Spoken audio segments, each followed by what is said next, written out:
Title: You Really Didn't Notice? She leaned close as they cut the cake. The clinking glasses, the cheers, the fake smiles. And beneath it all, her whisper, calm, cold. We have to leave. Now. I turned to her, confused. She didn't blink, didn't smile, didn't explain. Why? I asked. She just said, I'll explain in the car. We drove in silence, out of the vineyard, past the fairy lights, down the winding road that led back to a life I thought was real. I gripped the wheel. She stared out the window. Then, finally, you really didn't notice? Her voice sliced through the quiet like a scalpel. What are you talking about? I asked. She looked at me, long, sad, steady. The real purpose of that wedding, she said, was revenge. Let me back up. My brother, Caleb, was the golden one. The smile everyone noticed. The handshake everyone trusted. He was the successful one, the charmer, the born leader. Me? I was the shadow he cast. We grew up close, sure, shared bunk beds, birthday cakes, bruises from football in the backyard. But something shifted after Dad died. Caleb inherited the business. I inherited debt. He said I wasn't ready. I believed him. I always did. Until Elise. She walked into my life like she'd been there forever.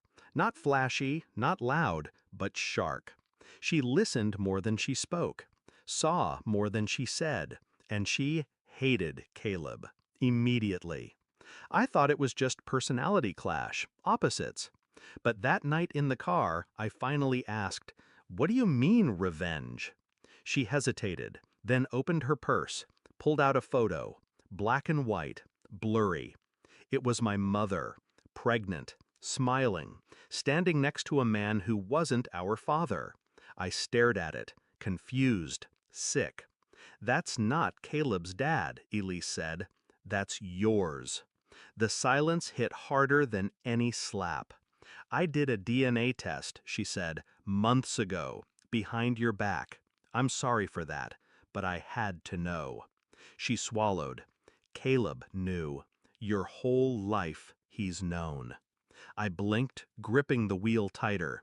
"No," I said, he's not your brother," she said, "not by blood. But he made sure you never rose, never questioned, because if you started digging—" I exhaled, slow, burning. Everything started clicking. The accidental missing college application. The investor who ghosted me but partnered with Caleb. The job offer that vanished after I told him. I thought I was unlucky. Turns out I was targeted. "But why the wedding?" I asked. She turned away, ashamed. "Because the bride, Mara, wasn't just some woman." I waited. "She was your ex. The one from college. The one Caleb accidentally ran into at that reunion." I froze. "She didn't fall in love with him," Elise said. "She was recruited." "Elise? She was my best friend," she snapped, "before she met him. And now she's marrying the man who ruined your life." "So the whole wedding?" "Was a message," she said, "to you, a victory lap." That's when it changed. That's when I changed. I didn't cry, didn't yell, didn't punch the steering wheel like a movie scene. I just nodded once and started planning. Step one was the company. The business Caleb inherited wasn't just a legacy, it was a mask. I quietly reconnected with Dad's old accountant, discovered irregularities, funds funneled, loans unpaid, tax gaps, all legal violations.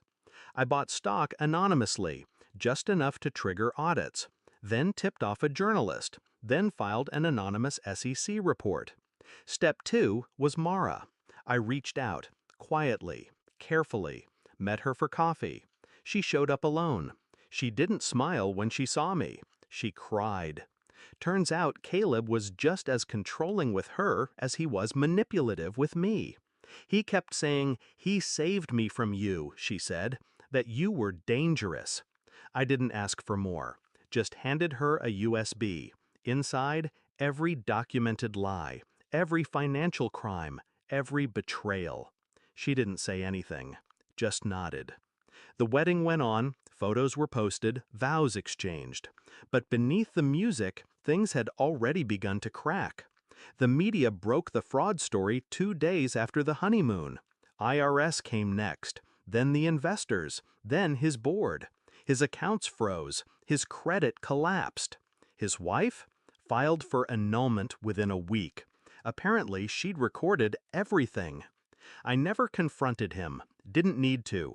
He called once, just once, voicemail. 3 words, "You set me up." I never replied.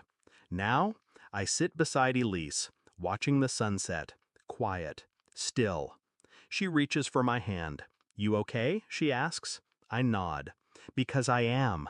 Because for the first time in my life, I see clearly. And I don't live in his shadow anymore. Not his brother, not his victim.